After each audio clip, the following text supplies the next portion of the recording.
tokana tamin'ny fomba ofisialy ny tsena ny bazary be.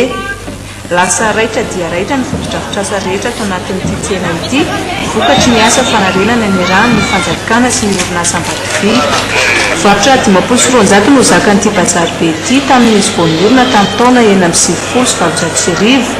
Nisy fotoana nahamay azy tamin'ny taona 1970, saingy ankehitriny tao aoriana izao fanamboarana izao dia afaka indray mpivarotra 570 ny bazary be.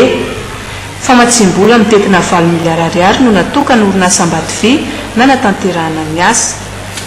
Vasako ny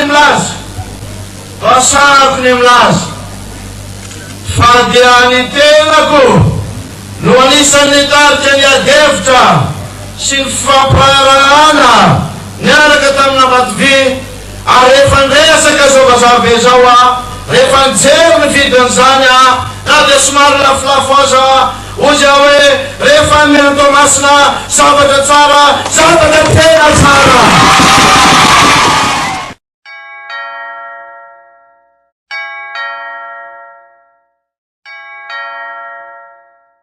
Ho any eto bazary be ary moa mbola niampy ny fahamaizan'ny tsena ka tsy mitafitsony ny eto.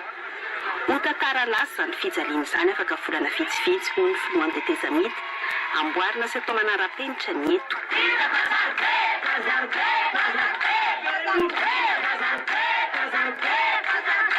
Efa enina nareo no nitaraina tamin'ity vomay hoe mba amboary tsena atao bazary be.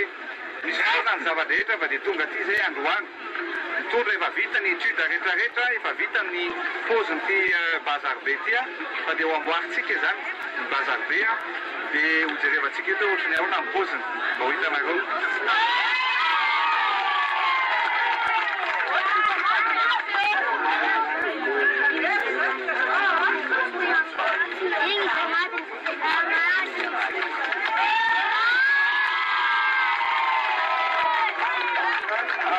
Dia ohatran'io zany ny zavatra ho amboaritsika.